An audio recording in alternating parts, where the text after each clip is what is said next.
So as the population is growing, and as the census of land or where we farm diminishes, it is very, very important to maintain healthy soils.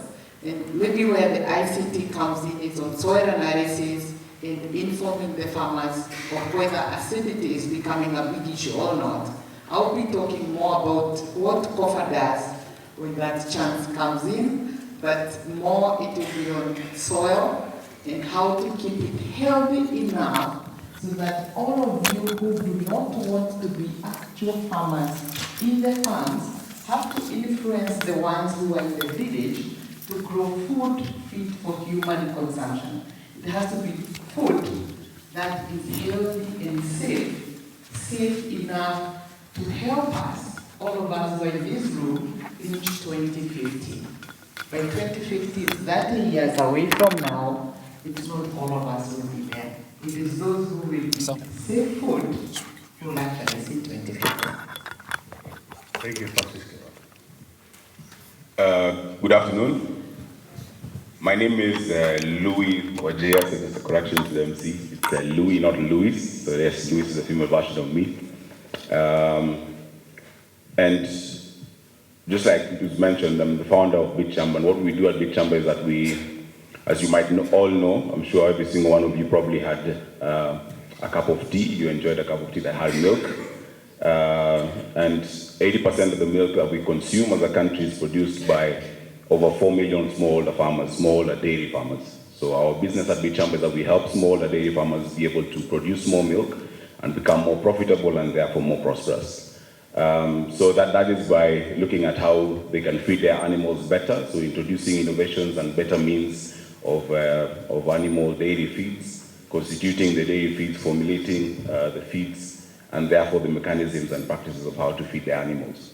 That's what we do at Big Chamber. But I think the question perhaps that has been asked, there are plenty of innovations that we can talk about in the agricultural space. So just like I mentioned about Big Chamber is one, but there are many others that we might get to hear about that have had impact. And you had some of them mentioned earlier, M-Farm, iCow, iShamba and the likes, and there are many. And I think at some point, and also of course Farm Drive, we'll get to discuss more of those and the impacts that they've had. But yeah, just a quick introduction of myself and the company I come from.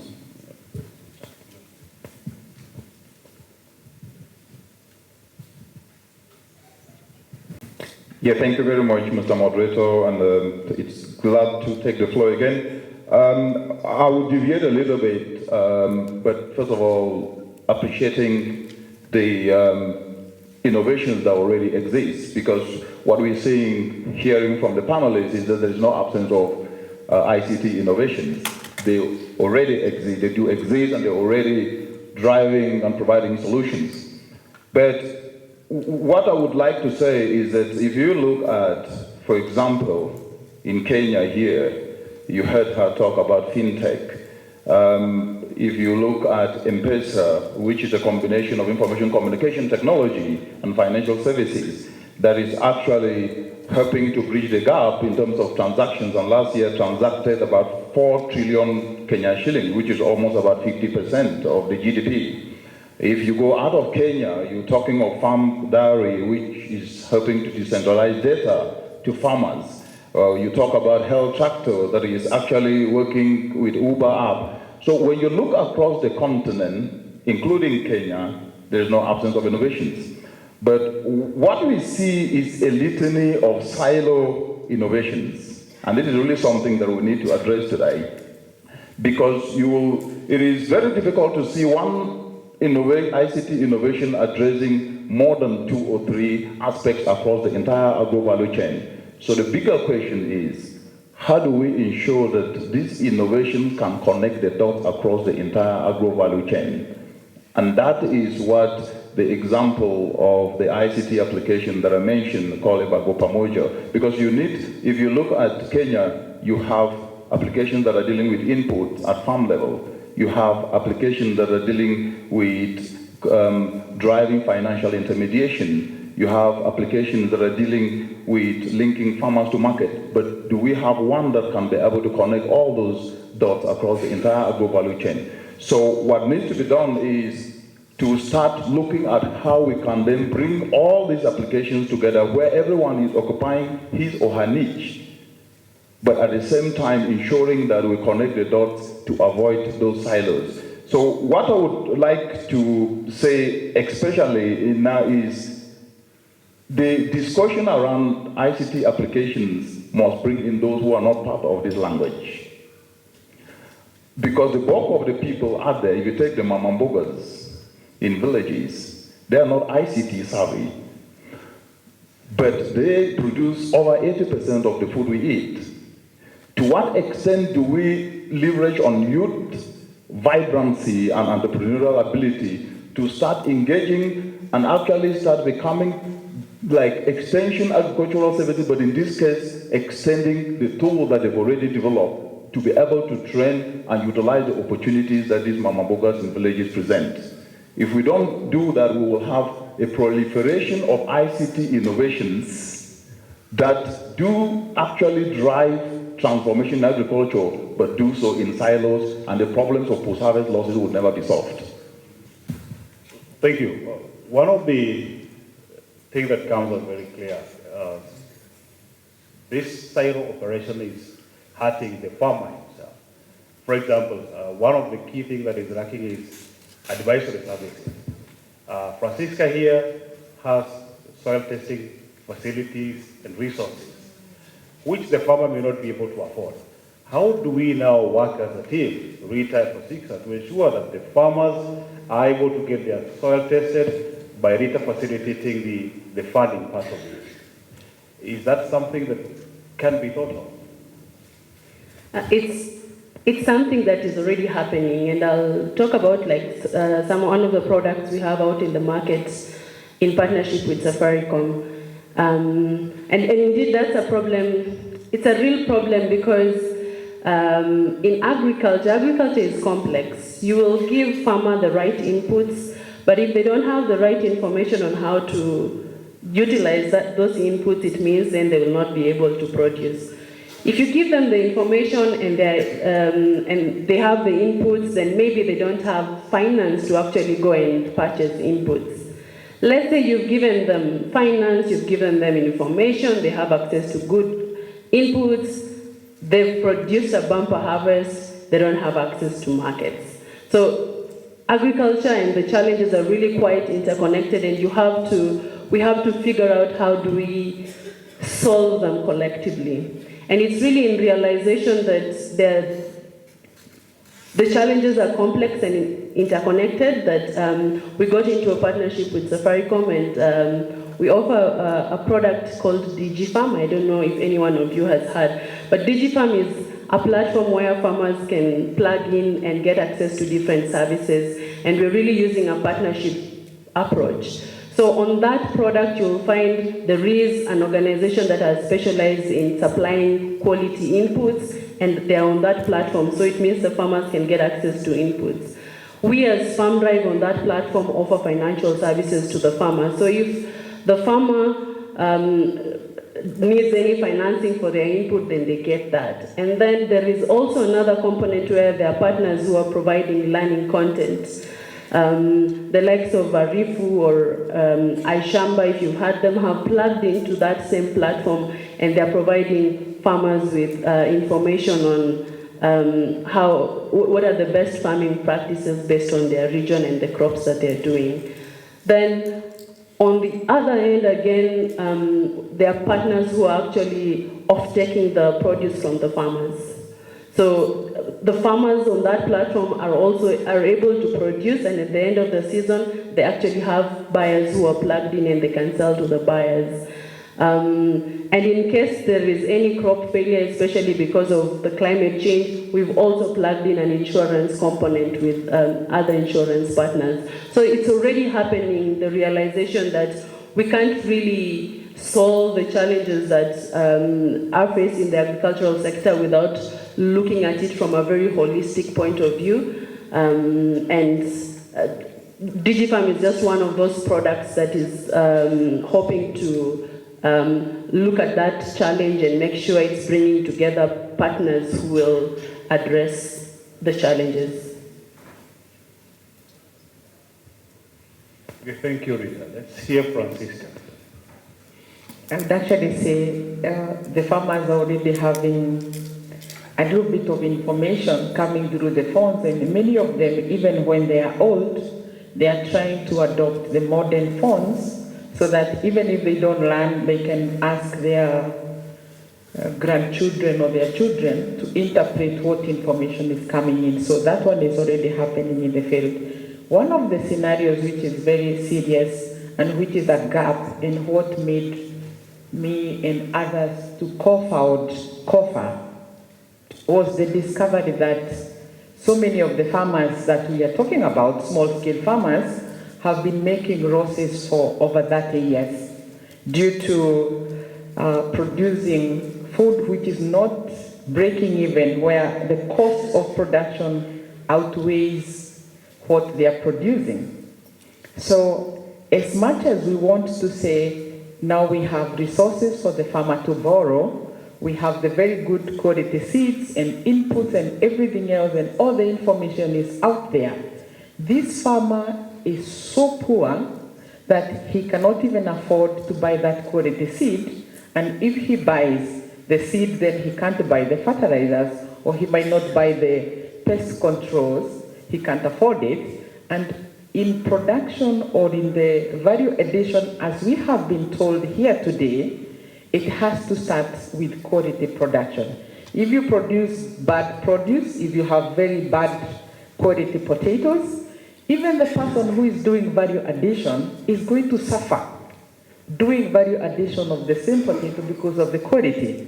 So we have a gap where the younger generation, some of them who are also seated even here, we have parents who already handed over farms to us, but we are not doing much on those farms, maybe because we don't have adequate resources, or when we go to borrow that money, the speed at which you are told to repay the money cannot allow you to farm much, or if the weather plays a bad pattern on you, then you have a loan, then you have a farm, and you are more suffering.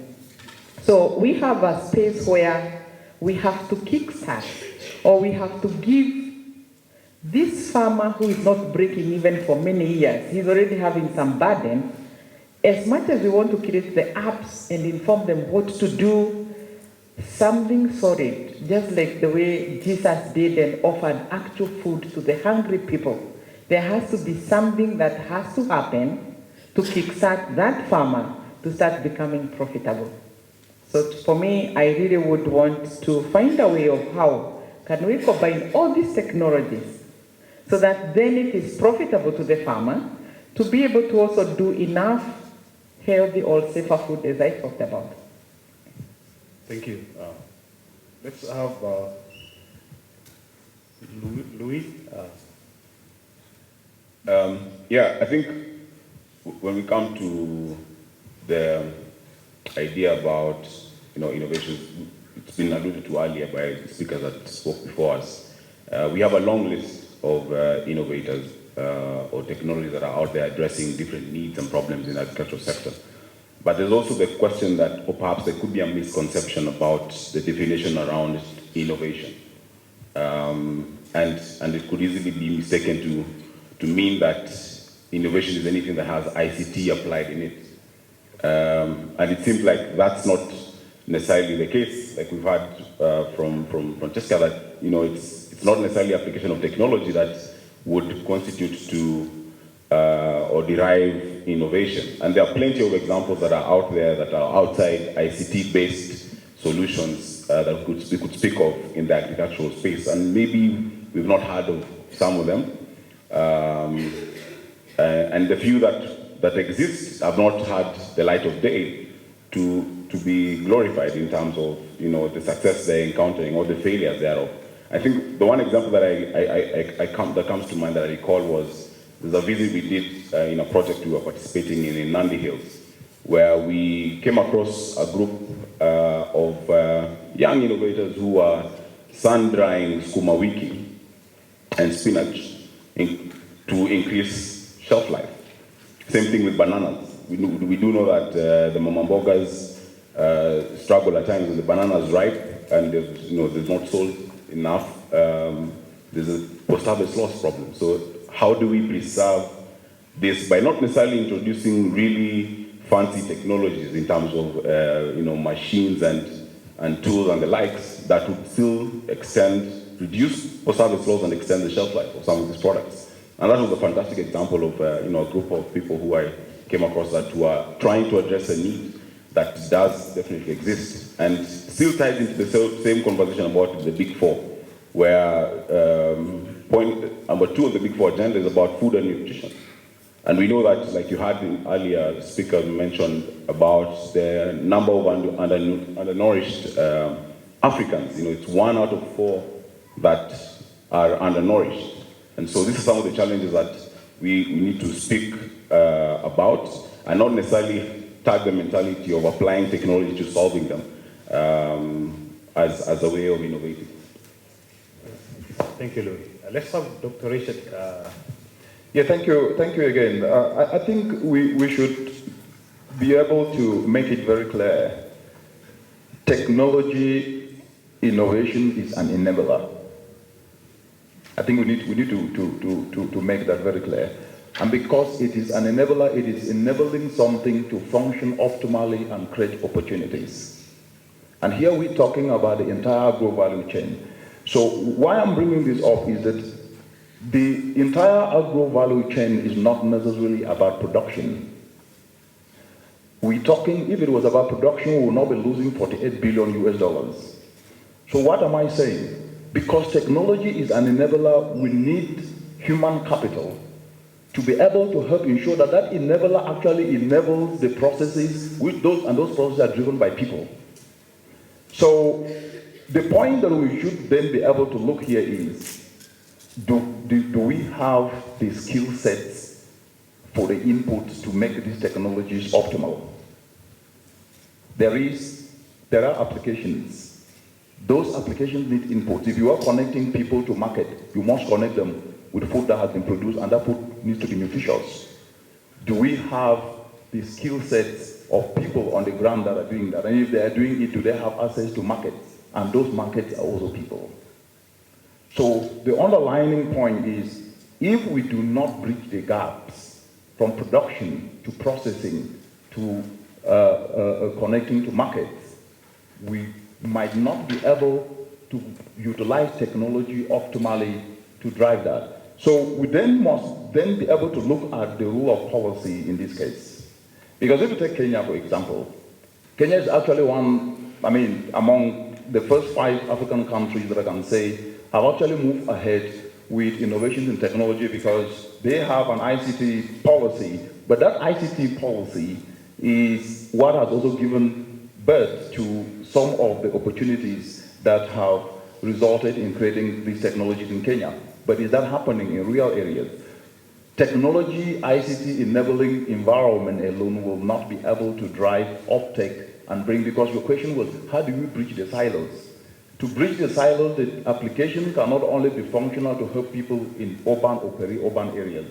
We need to also ensure that those in rural areas can access this application. But the question is, do you also need investments in rural areas? Because technology alone, when a farmer doesn't have an access to a solar dryer to add value to what he or she is producing and be connected to a market, will mean nothing, because producing also without having access to financing and having a market is also what is resulting to spoilage, because you cannot even preserve what is being produced. You cannot even add value to what is being produced. So this needs to be discussed in tandem with other realities that are driving the entire agro value chain. If we miss at any of these, we will talk technology as a standalone, with technology actors, leaving out clean energy actors, leaving out financiers, and leaving out markets. To what extent can we bring all of this together? It brings a different dimension that has nothing to do with technology, which is something that, from our work, we're noticing across the continent, that is also stifling uptake of this. It's individualism and selfishness. When you look across the continent, you will notice that there is no absence of ideas and innovations. But what has been absent is that if she has an idea and she's already working with it, it is quite very difficult, I'm not talking to you in this case, about you in this case, it is quite difficult for her or him to combine her skill and ideas with another person towards addressing a common problem. And that selfishness is what, if we don't address it, we might not be able to actually bring this to scale and address and reverse the post-harvest losses that are costing the continent $48 billion US. I think we agree that the issue of we require to have an effective digital infrastructure for these things to happen. So even where we went, found these people doing that exercise of trying to preserve, we require to think about the big data. Did we have data to back that bananas get produced this much? How much do we lose? And I think that is what is important. We look at Francisca's case. Do we know the arable land in this country? And how do we know where the farmers, instead of waiting for the farmers to come to you for testing the soil, do you know the regions where we have this, the soil over the years, grandfather's land, we cannot do anything. The soil is no longer productive. So how do we now work all of us together? Where do we get this data from? And that's why we require this effective infrastructure somewhere where the government will help us to be able to work around this. I would like us to, as we come near the end, what policies do you see that will help the innovations that you are dealing with, the agribusiness ideas that you have? What kind of policies do you think are necessary to ensure that the innovations that you have can be embedded within the government systems, within our nation systems, to facilitate food production? Yes. I think the point about being siloed, it's a very valid point, and siloed, perhaps we'll take it a bit broader and look at it from a point of public sector versus private sector.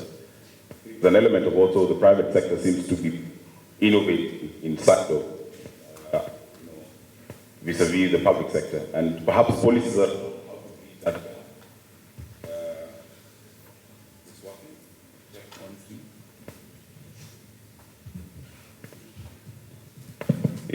so policies that would help bridge this gap, to encourage more public-private sector partnerships, where you'd see government who has, treasures of data. You saw the presentation about data. There's plenty of data, and there are projects pushing that agenda forward. How can the private sector plug into this and combine the efforts that, therefore, we see more, spark more innovation in the right way? That would be one. I think the other one would be in the line of encouraging the youth and the agribusiness community to participate more.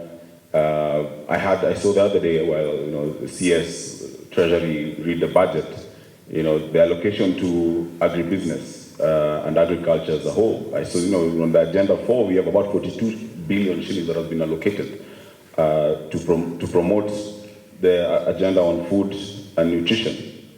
And the question is, how much of that, as innovators, can we tap into as funding to see that we can push our innovations for adoption?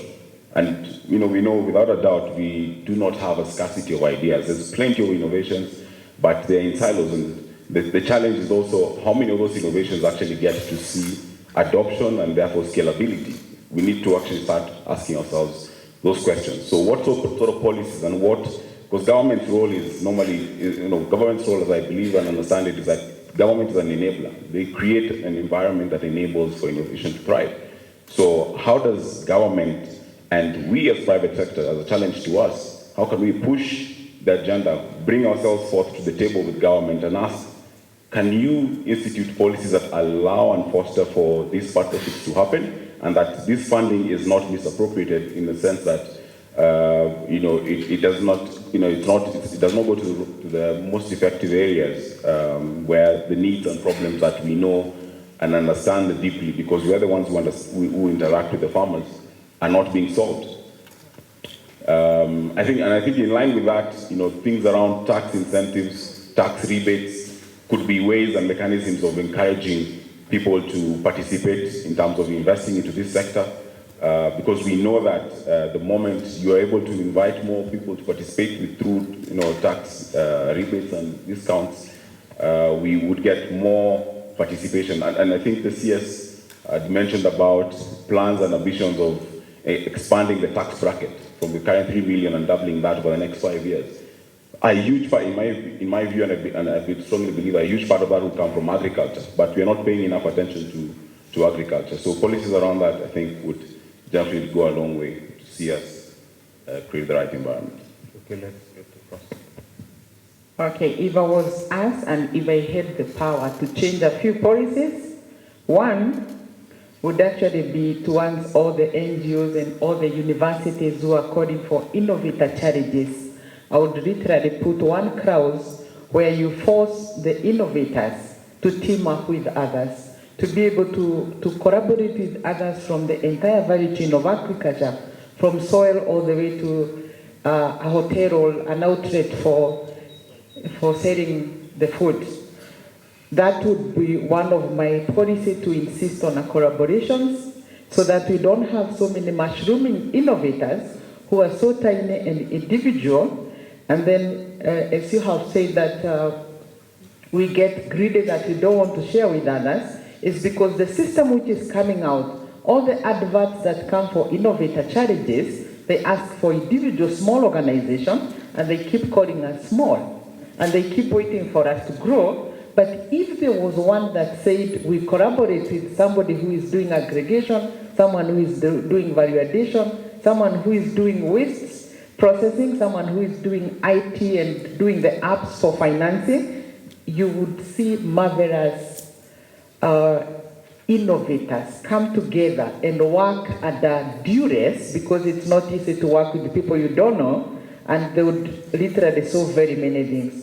The other policy that I would come up with is to be able to have all the lecturers who keep training us on theoretical aspects, to literally put them to test, where even if it is USIU, they would be able to have a sustainable system, agri-sustainable system within their institution, whether they will grow the fruits and the vegetables in their farm, in their flower gardens, whatever way they have to figure out, to be able to practice some of the things they teach us and see how difficult it is, because if the challenges were there for big institutions who have resources, then they would be able to also change a little bit of the academical part and put some practical in the theoretical training. Those are my 2 areas of policies that I would change.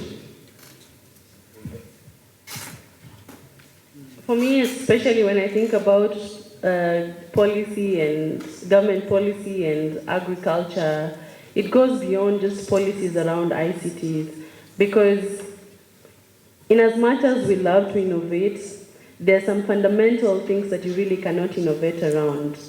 When you even just look at what are even the policies around the kind of fertilizer and inputs that we are allowing into this country, what are the policies and incentives in making sure that nationwide we are keeping the cost of production as low as it possibly can.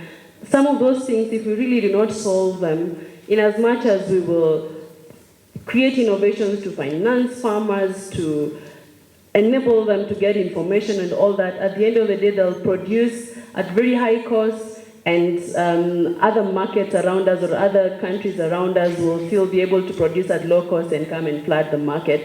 So for me, when I think about policies, it's really beyond ICT. It is, when you think about years back, extension officers were really working. In as much as ICT is good, farmers can get learning content on the phone, nothing beats them being able to actually speak to an extension officer, to really take them around their farm, to really see what's happening and advise them. So there are some of these things that, aside from policy, the government should make sure that, I mean, the government is best placed in terms of making sure they're subsidizing some of these things.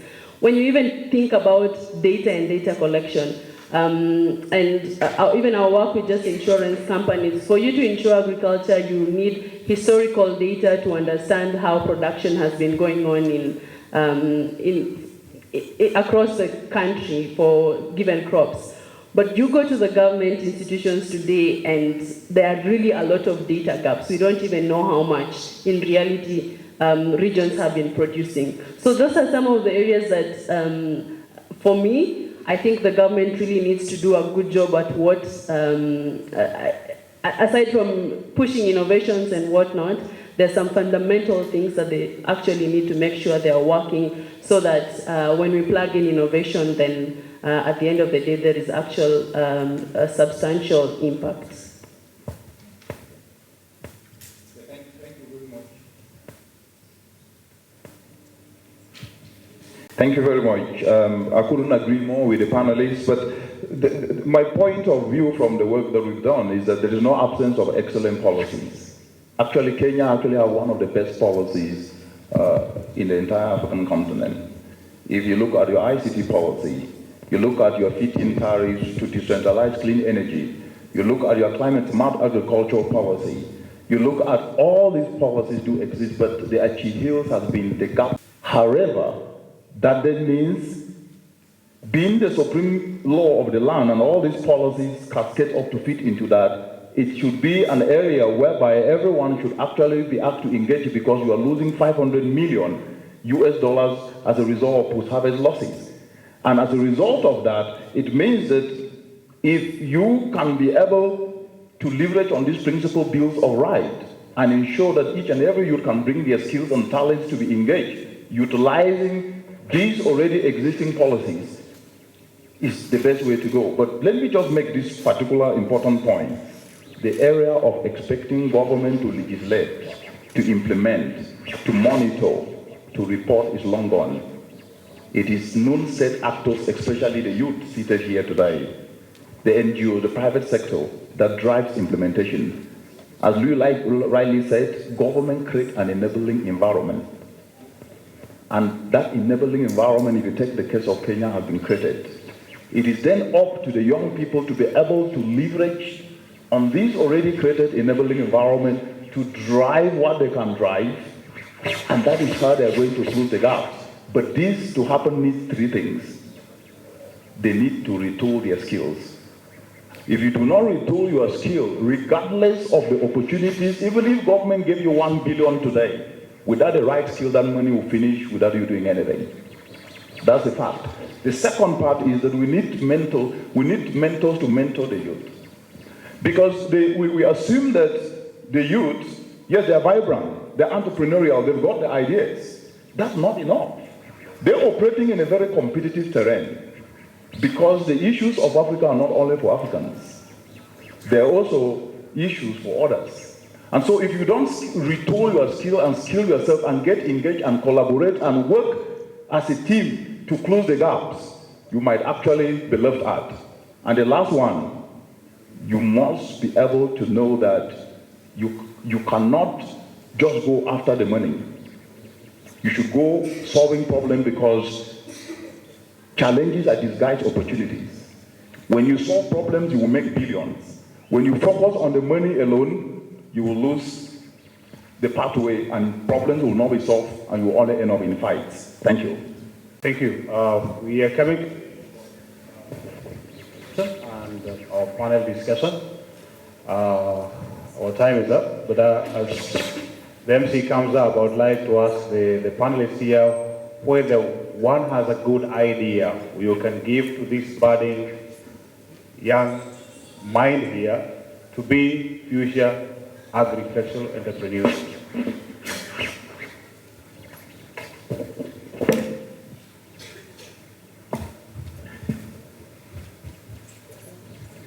Well, I think a lot has been said and already out of the few conversations and deliberations we've had, there's a number of ideas that some of us can pick. But I always say that even as we appeal to government to continue improving the environment, creating that enabling environment for us to drive through policy and the likes, it starts with ourselves. A little about myself. I'm in agribusiness, yes, but my background is in ICT. I haven't necessarily had the privilege, like some of you have had, to be part of a farm or growing in a farm where you see your parents, milk cows to take you to school. I consider that a privilege because it is now that I'm looking for those opportunities to be attached in farms where I can acquire first-hand knowledge and information, understand the problems that these farmers are facing. Because, this is where the next, group of world entrepreneurs, billionaires will be created in farming. And I think there's a quote from the president of African Development Fund, African Development, that says, the next billionaires will be farmers. So with that, start from you, and the appeal to the audience of fellow young people is that take it upon yourself that once you've acquired that degree, you've graduated, what is it that you're doing with it to impact lives? You consume food every day when you wake up. You have an expectation to have a meal on the table. But do you question yourself, where does that meal come from? How can you participate in that value chain or in the various value chains to see that you have a role to play in it, produce the food that you consume, even as you turn it into an enterprise so you can make money and change people's lives. So otherwise, I think the call will be a challenge to the young men and women in the audience.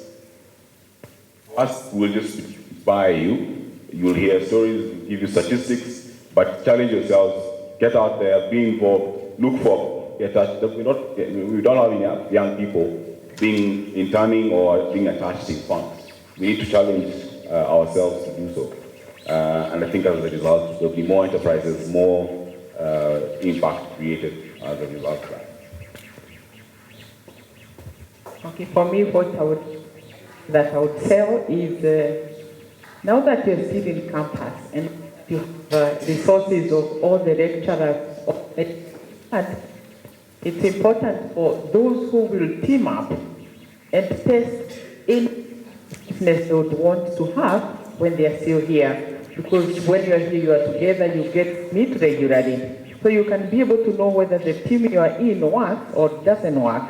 Also, you can be able to test whatever innovations that you may have and get the free guidance from the resources that you are having already. So what I would tell to everyone is some of the courses or the subjects that we took in college or in campus, when you come to the real reality out there, you discover you don't even use 90% of what you did in school.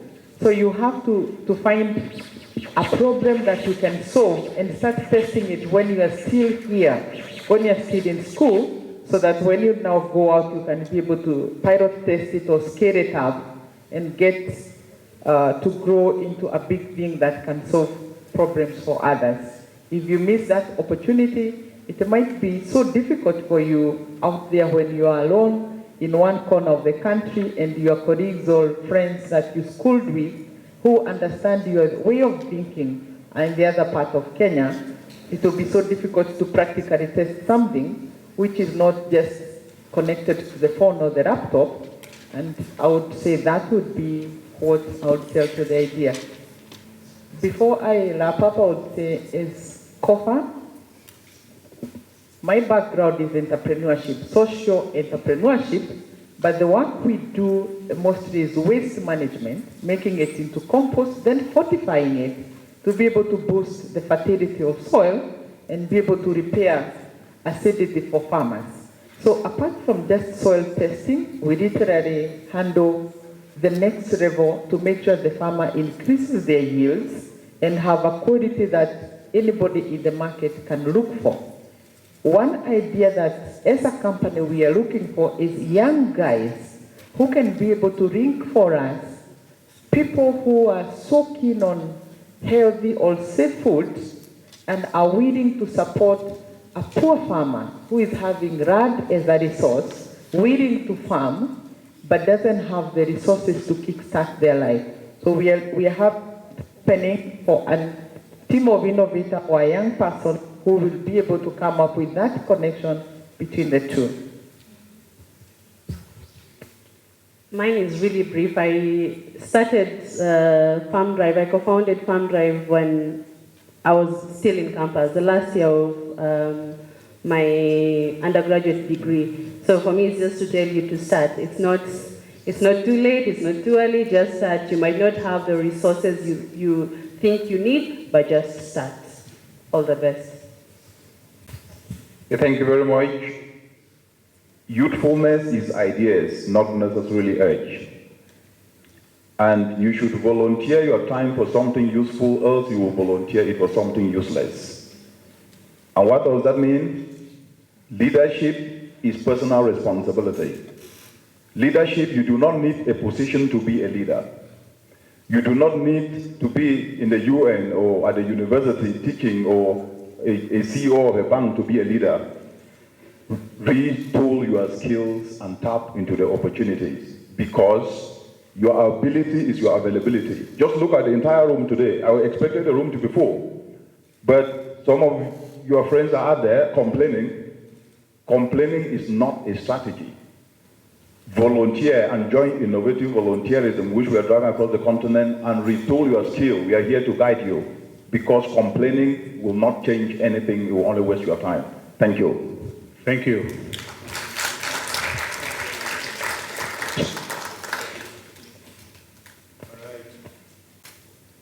So we want to open the floor to any questions. If you have any question that you'd like to ask this panel, just kindly raise up your hand and then I will come to you with the mic and then you can raise your question. To the gentleman here. The building, we are really thinking about the sustainability of them, so that it's not just a project that will come to an end once the funding is cut off. So it's just I think for me, as at Farm Drive, we are a for-profit company, so we thought about how is this going to be sustainable from that. So anything we build, we think about how does it help the smallholder farmers and the small businesses, but at the same time, we also think a lot about how do we make sure that this is a sustainable thing. Think about the revenue model. It does not necessarily have to be it's the farmer who's paying, but how can you get other players to even pay for the services that the farmers are accessing? But it's just critically thinking and innovating, not just on the innovation itself or the system itself, but also innovating around the revenue models and how to make it sustainable. Thank you. Just to add to that, the reality is, whether it is ICT applications or not, the sustainability of anything is anchored on people. And that sustainability is driven by passion. What you see, especially among the youth, they have passion. And what we are tapping into is, this your passion, can you leverage your skill? Because they develop the applications themselves. How can you be able to leverage that application to do something for yourself that you are passionate about within the agro value chain? I mentioned the example of a Bagopamoja application, where youth came, utilized their time through innovative volunteerism, and they develop it. They are maintaining it themselves. They're engaging farmers. So with or without resources, they're still going to drive it because they're doing it out of passion. So the underlying aspect of sustainability of anything, it must be anchored on people's passion and dedication and motivation. If it's money up front, money will finish. And what will happen? Money is never going to be there all the time. So if you anchor it on people, that is how you can actually be able to drive sustainability of anything. Let me put it this way, that you mentioned about affordability, whether the farmers can afford and how sustainable the system is. COFA, for example, was not funded by anybody to do any research and to have all our products approved by the government, which took us over 4 million to even have the tests done by CARI and KEFIS and all that. But the whole essence of it, even for the farmers, however poor they think they have, when we change their mindset, we don't charge them for trainings, but the farmer has to make an economical decision whether they want to remain in the state they are currently in or whether they would want to have a change in their life. Let me give an example of the potatoes where you've mentioned you work with. So many of the fast food big organizations in Kenya are importing potato because the ones we are producing in Kenya are of low quality than what they want. But if they would have farmers who can do it correctly and produce the quality the market wants, then they would buy it at a cheaper price because it's cheaper to have it here than to import it. If the farmer does not make a decision to have a small cost that they will have to incur, then they will have to remain poor. They'll have to keep waiting for, oh, let the government come and help us. But any commercial farmer, however small their farm is, because we do have some who are commercial farmers, especially in Kiambu and Kirinyaga where I come from, people with very small farms, but they are making millions from agriculture. It will have to be, every person have to think from a business angle. They have to be willing to pay for something. But this aspect of everyone wants something free because there is an NGO coming buying apps and giving farmers gadgets, that is not going to be sustainable. In our entire system, it is business all the way, only that the cost is so minimal that it is cheaper to rectify your soil than to buy all the wrong chemicals they have been using for a while. So if they would just come and do 2-hour training, which is free, and go and change their entire life, that's them to make that decision. Great. I'd say that, so first, that's my understanding that innovation is not the application of ICT. Like you had ICT is just an enabler. And so innovation could be anything that improves existing processes. So it could be process driven, it could be a new business model, application of all the information in a new way as the first place towards addressing sustainability. If you look at the case of Bichamba, what we do is that we the 4+ million small farmers, dairy farmers in Kenya, 50 million plus in Africa, the 80% of the milk they produce, more than 70% of them are still struggling and still, stuck in poverty, never-ending poverty cycles. These are our mothers and fathers. So how can we address a problem that can create impact as another place to creating sustainability? Because I feel like sometimes we innovate without necessarily looking at what is the problem that we are solving. And as a result, our innovations don't get to see the light of day. So the second point, which is focus on a problem, a real problem, like we are looking at how we can help the dairy farmers become more profitable. So, increase their productivity. If an animal is producing 5 liters of milk a day, how can we increase that to 10 liters so that they have more income in their pockets? The whole idea behind business is that, you're in business to make money.